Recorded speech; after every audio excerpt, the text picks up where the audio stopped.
Hey there, fools! Big T here, and I'm back with another video. And in this video, I will give the reasons that I believe that Starlink basically failed. It didn't sell well on any of the consoles, even though it did sell the best on Switch. It still didn't reach the goals that Ubisoft set for it, and unfortunately, because I'm a huge fan of the game, you guys know, I even recently bought the Xbox One version because it did come with a chip that I didn't own physically. I did own it digitally, and that's one of the many issues that I think the game itself has, and I'll get into that in a minute. So yeah, let's discuss why I believe, at least, why Starlink Battle for Atlas did not do well. So along with this being a kind of in-depth analysis of why Starlink Battle for Atlas failed, I want to also make this kind of an in-depth look at the elements of the game and what works and what doesn't work. So let's talk about the key main factor basically in Starlink, and that is the somewhat toys to life situation, and having to buy multiple things, toys and whatnot, to implement into the game to make the game completely work as far as being able to experience everything in the game. So if you know me, you know I care nothing at all for toys to life. I never have, and as far as the Skylander stuff like that, none of that stuff was ever compelling to me because I didn't care for the genre all that much. It was kind of an action, kind of beat 'em up, but the characters and the world itself was never compelling enough to me for me to care about those games. I think I ended up buying one because it was really cheap, and I thought it'd be cool for me and my son to play, and we barely played it at this point. So Toys to Life, is basically a dead genre, if you will, when Starlink came out, and that may have contributed to some degree with why the game didn't sell well. But I don't think, like some people think, that was a main factor. I saw OJ's video on it. I saw somebody else's video too, can't remember, and I pretty much completely disagree with why I think the game failed. Buy the game, you also have to either buy digitally weapons, ships and whatnot, or the physical versions of the weapons and ships and stuff. And here's the thing though, you don't have to buy all the ships, and you don't have to buy all the pilots. Most of the times, well, not most of the time, all the times the ships come with pilots that the pilot those ships, but you can buy pilots separately with weapons separately. I think that is the biggest problem with the game. Not the fact that you had to buy extra stuff, but it was kind of not well well implemented as far as what you bought. So first off the bat, to me, I think having packs where there was just pilots and weapons was a bad idea. I feel like if you buy a ship, that pilot who pilots that ship should automatically be a thing you have. I think having pilots separate was not a good idea, because again, if all that stuff is superficial to the game, having a pilot is superficial to the game, because he says certain things, different things that another pilot might not say, stuff like that, but it doesn't change attributes or anything like that. It doesn't affect the game story wise or anything like that. So I think if you bought a ship, that's all you need to have the pilot. And having separate pilots was not a good idea, because I think there's some packs out there with pilots and weapons. Bad idea. I have no problem with separate weapons. I think it should have just been one weapon for, let's say, $5 or something, and that would have been it. That would have been a good idea, because contrary to what I've heard, there's only 5 different weapon types. Now there's maybe 12 or so weapons, but there's only 5 different types. So those are, if you come along some kind of debris that only can be opened with a certain type of weapon, can only get into a certain door with a certain type of weapon. Those are only 5 different weapons, and those are the fire, the gravity, There's two different types of gravity weapons. One's yellow based, one's purple based. The purple based one is the one that contains gravity, and I think the yellow one is the one that, you know, forces gravity. It pushes you, pushes an object, defies gravity basically, of an object. So you have those two, and then you have the ice, and I think like a metal. I have like a blaster weapon that's kind of like a shotgun metal weapon. So that's what you have. Now there's different variations on those weapons, like the ice. There's one ice that's a beam. It shoots a beam, and it creates a big blast. Or you have the ice weapon that's like 6 little mini ice rockets that scatter and shoot. But they both do the same thing. You don't have to have them both. It's up to you what you would rather have. So you can just pick one ice weapon. Same thing with the gravity weapon. There's a gravity weapon that has the 6 rocket situation, or a pulsing blast shot. The purple gravity one. And the pulsar one, I don't really know. That's the other gravity weapon that forces gravity instead of contains it.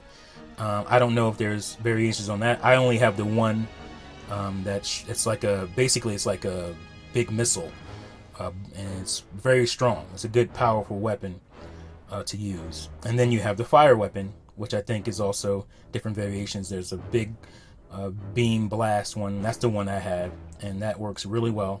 It's a nice, strong weapon. So if you had, you know, you don't have to buy all 12 or whatever variations there are. Buy the one that you like to use. If you like the 6 rocket setup, or you like the blast, pick one or the other, and you're fine. You're not missing anything. So, and you can be able to open up everything in the game with those 5 different weapons. Now, ships come with weapons. So, the ship, if you buy an extra ship or something, pick a ship that has a different type of weapon than you already have. And to me, that's another issue, is you may have a weapon type already, and you want a specific ship, but that ship also has the same weapon type. And so I just think maybe they should have separated that all out, or given you specific weapon types for specific ships, which they kind of do, but you end up sometimes with the same type of weapon. So all in all, like I said, you're looking at 5 different weapons to buy. You don't have to buy them all, because, you know, Star Fox, if you buy that setup, it comes with, I believe, 2 different weapons and 2 different types. So all you need is 3 more at that point. And if they just sold them singularly, like I said, for $5 to maybe $7, I think that's pushing it, maybe $6, like $5.99 or something like that, that would have been fine. I think pilots was not a good idea to have separate, because it should be ship based. If you buy a certain ship, it should come with that pilot, which it does. What I'm saying is they shouldn't have separate pilots to buy. But I shouldn't have to buy another pilot without its ship. It just doesn't make any sense. If I buy the pilot, it should come with the ship, as far as I'm concerned, and vice versa. If I buy the ship, it comes with the pilot, which it does. But you had single pilots out there in packs, and I just thought that was not a smart move. But those are, again, very minor things. You know, you can still get all the enjoyment in the world out of this game. I'm talking, 50 hours plus out of this game with just the starter pack. You could easily get 40 to 50 hours from the starter pack alone if you go through and do all the stuff in the game. At least all the stuff you can do if you don't buy any extra weapons and stuff. So that is not the issue with the game. The levels are basically set up like this. You have a giant, planet. You have certain types of fauna, plant life, and animal life specific to that planet. So every time you land on a planet, these are the things you're going to be doing. You're going to be scanning in fauna and animal life, collecting that data. You have observatories, which open up the map of the world basically to you. So you go to an observatory, you do whatever they ask you to do. They need a task done before they'll do for you, and they'll show you new stuff on the map. And the tasks are very simple to do. And then you upgrade those. You either upgrade them by paying for the upgrades, or you give them certain types of things that you found plant life, certain types of cores or weaponry or whatever you found on the ground in your exploration, and you upgrade you upgrade the observatory that way. This game has a nice core, and I don't think the Toys of Life or anything takes away from that. If they take that out and refine the game as far as finding all these weapons and stuff, that's obviously fine. I'd be fine with that as well.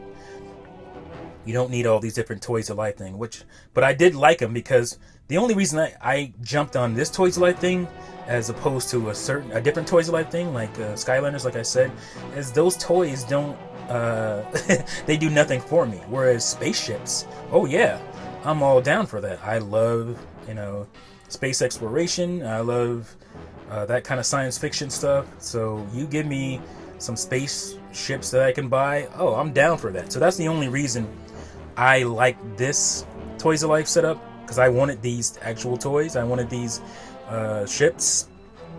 I like the design of most of them, so that's why I was on board with the Toys of Life for this time going around, where I wouldn't be for a different one. So looking at all of that, what do I think is the main reason this game didn't sell? I don't think it's the Toys of Life thing. I don't think, even though it was disjointed as far as how they implemented, I don't think it's that. The main problem with this game is the genre. Plain and simple. It's a space shooter. At the end of the day, this is a space shooter.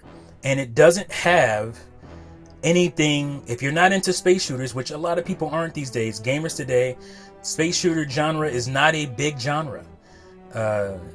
And so if you don't have some kind of character to get you looking, to pull you in, to think about getting this game, then it is a total fail.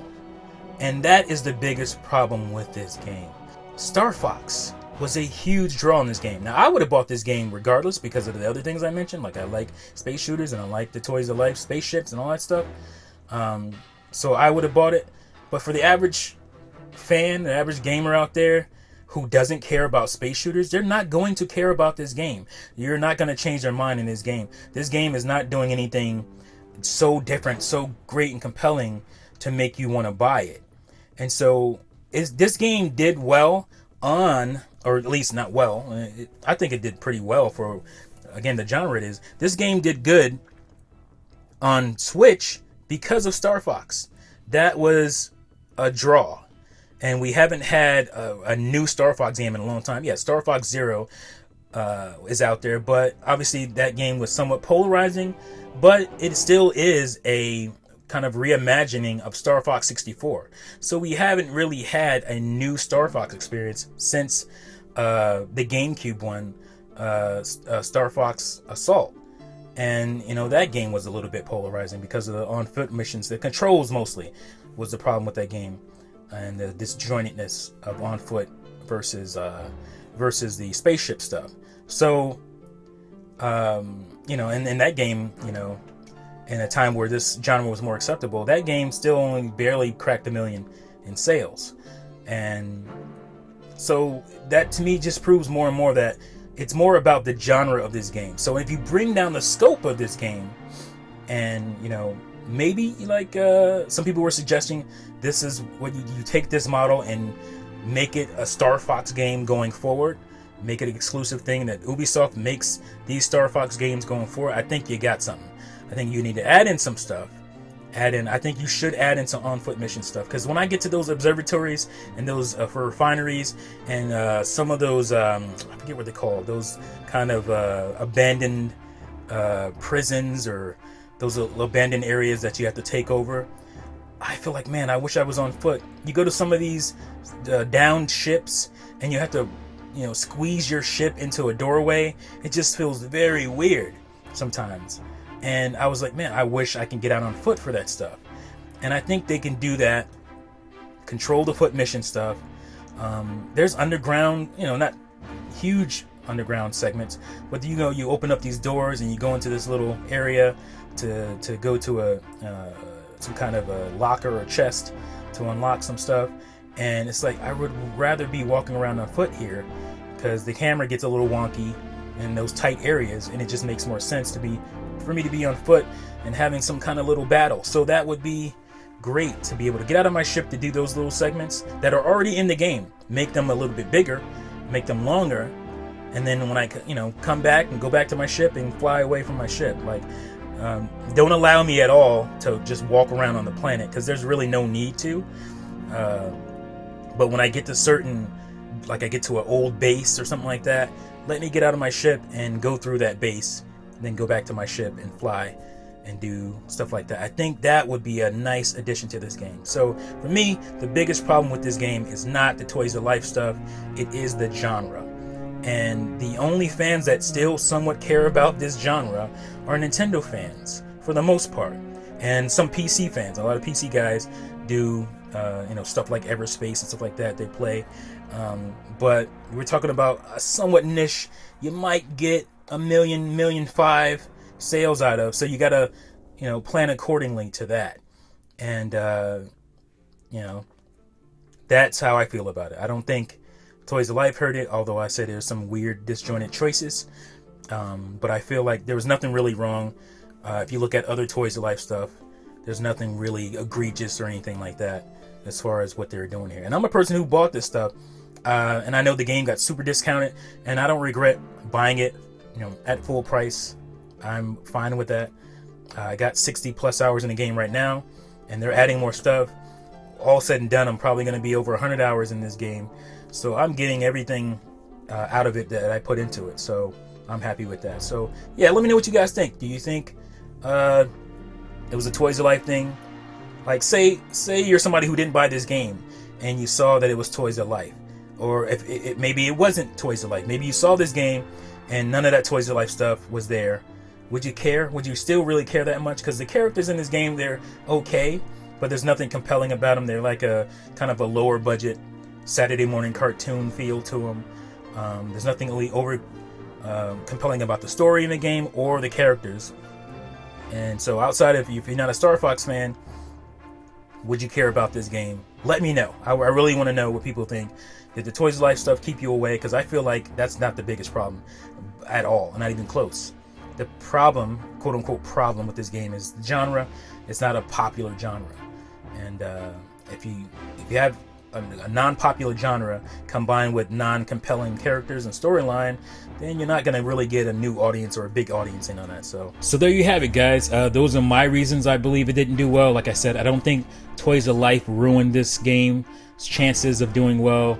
I just think the way they implemented the Toys of Life thing is the reason. I think Toys of Life is not something that's completely dead. I don't think it's something. I feel like it's something that can still work. I just think it hasn't been implemented well to this point, and it's unfortunate because I feel like Starlink Battle for Atlas is a good game. I enjoy it a lot. Like I said, I bought the Xbox One version as well, so I can get a weapon that I didn't own, as well as a new ship that I didn't own physically. So it's unfortunate, but yeah, let me know what you guys think in the comments below. Do you think I have some good ideas here for why it didn't fail? Do you think it was just the Toys of Life thing, or do you even think it's the game itself? Like I said, I gave my reason about the game, so let me know what you guys think in the comments down below. Thank you as always for watching and listening, guys, and I'll see you fools next time. Peace out.